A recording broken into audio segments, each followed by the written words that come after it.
Hello Philippines and hello world. This is Charles Lee and we're here at Fort Santiago, located in the walled city of Intramuros. Do you know guys where the word Fort Santiago came from? It was named as a salute to the patron of Spain, St. James Slayer of Moors.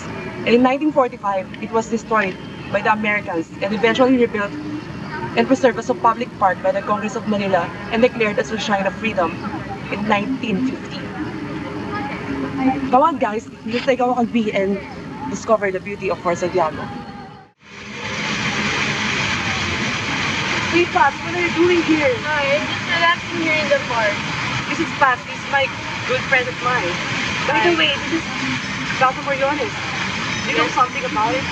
Yes, of course. Did you know that Plaza Moriones used to be a public park for the Spanish militants walled it in 1864? Oh, I see. Do you want to join me to discover the beauty of Fort Santiago? Sure, let's go.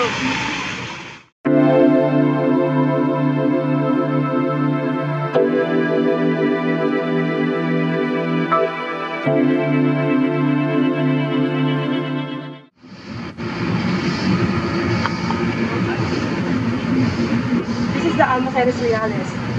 Did you know that this was also called the Royal Warehouses, which was built in 1591 and used as storehouses for goods unloaded along the Pasig River? In 1690, new warehouses were built closer to the river bank and continually renovated until its completion in 1739.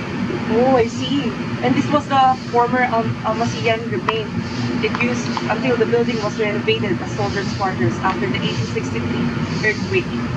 And this is the riverside section of the walls, lasted until 1903, when American military engineers demolished the walls for river walls.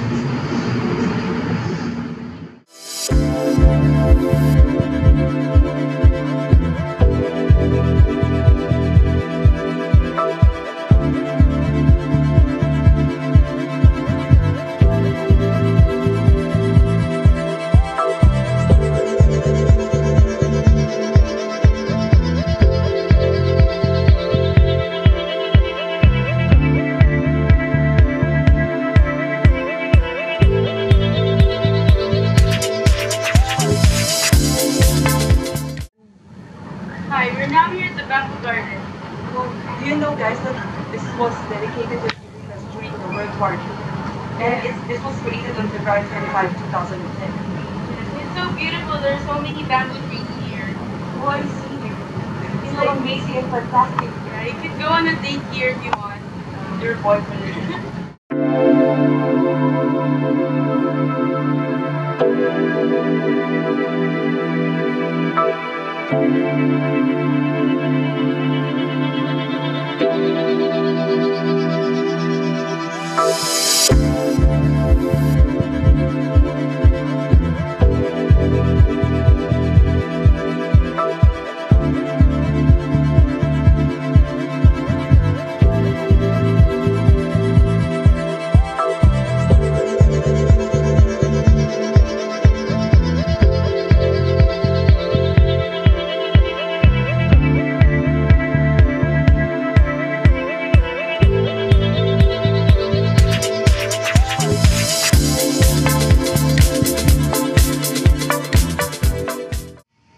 And now we're here at the boat. This is the part of water surrounded around Fort Santiago. You know that it was used as the first line of defense when they were in battle against their enemy? Oh, I see. And now let's go to the main gate of Fort Santiago.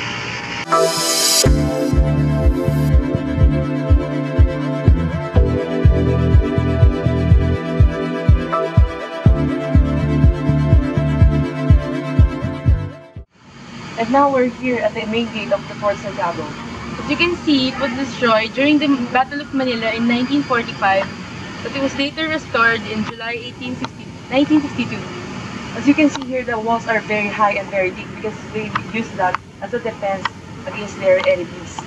And as you can see at the top is the image of St. James Slayer of Moors. The name Fort Santiago is derived from his name. As you can see here, this was the replica of the footsteps of Rizal.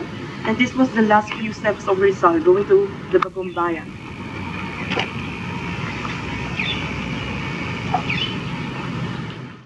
And we're here at the Rizal Shrine. This is the place where some of Rizal's writings are going to be seen, and we're going to enter the Rizal's writing.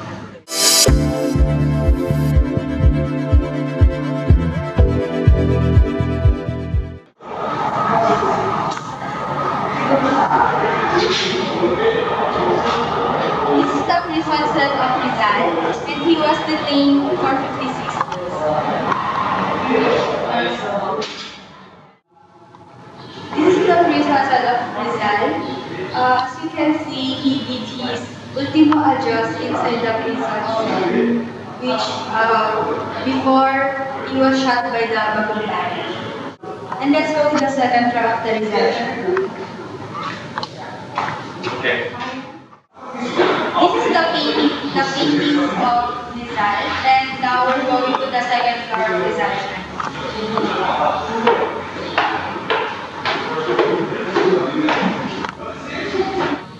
As you can see, Rizal is writing his ultimo adios in his finger. This painting was made by P. Gonzalez, was awarded the third prize in the painting contest held in connection with the centenary celebration of Rizal in 1961. As you can see in that painting, Rizal is viewing his mother's growing blindness. This picture is she's Josephine Bracken, who was donated by Salvadora's family.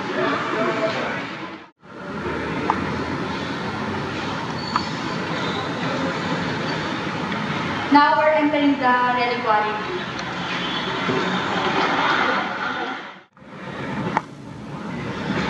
This is the things that Rizal used for his exercise. This is the overcoat that wrapped Rizal in all his statues and photographs. And these are the best made by the Sisters of Rizal during his vacations. In 1862, Rizal wear this kind of coat going to Europe because it's cold. And all the people wearing this kind of coat. And now we're going to the valedictory poem of Rizal. This is a replica of the Pope Plaza of Rizal, Vivos Immortus. He gave this to his sister the night before he was shot at the Bagumbayan. And below this, you can see the last station of Rizal before he was shot.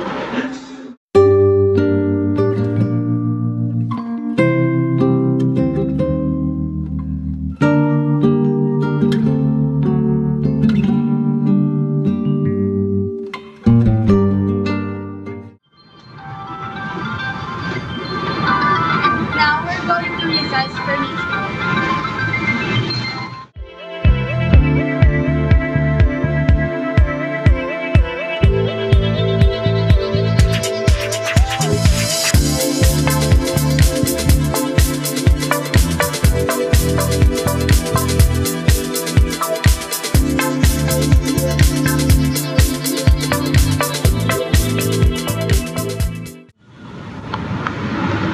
And now finally, we're here at the Rizaliana Furniture. Let's go inside.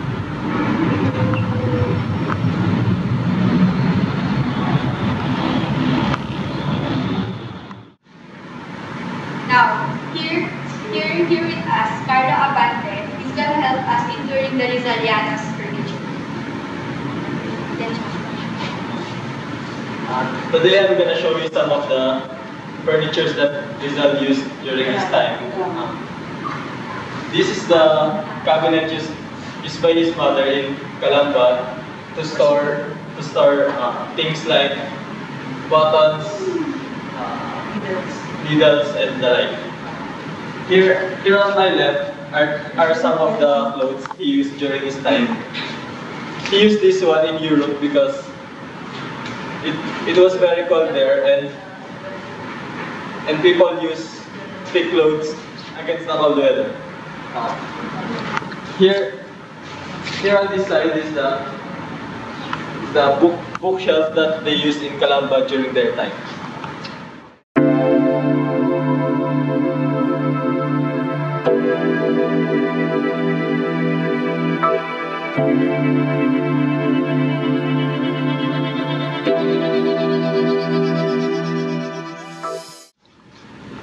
We are now in the National Historical Institute, where we'll show you the different furniture used by the Rizal family in Calamba, Laguna.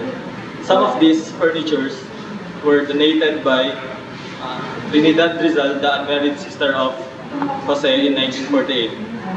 The others were donated by Saturnina Rizal Hidalgo, the eldest sister of Jose Rizal, in 1954. We'll show you their furnitures in the Rizal home in Calamba, Laguna. These are the furnitures that they use in their sala. This is the round table, and this is the sofa, the table, and the lamp.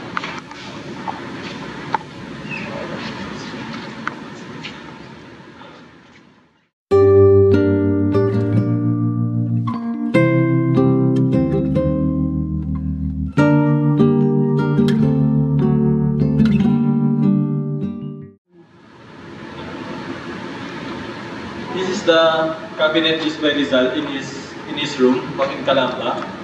And this is his rocking chair. This is the almario. This is where they put the blankets, pillows, and the manik. This one was the bed of Rizal while he was still a child. And this is a tocador, the large dresser used by the Rizal family in their Calamba home. This is the lavadora. They use this to wash their faces and their hands during their time.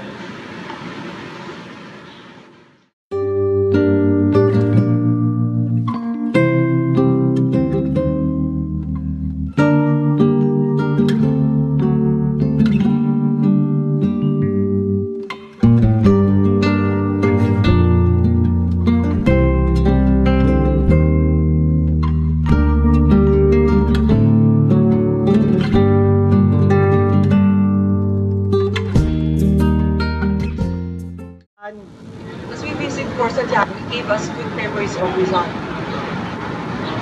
We should consider Fort Santiago as a wealth we should take care of. It is what makes the vision proud as a Filipino.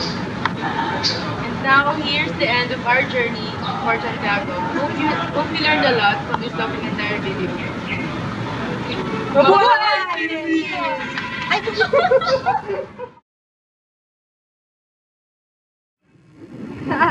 Okay, ready? 3, 2, 1. Hello Philippines and the world. This is Charles Lee and we're here at the walls. Okay, ready? Now, we're going to Chamber of Sex Chamber. Okay ka, take 2 dun ha.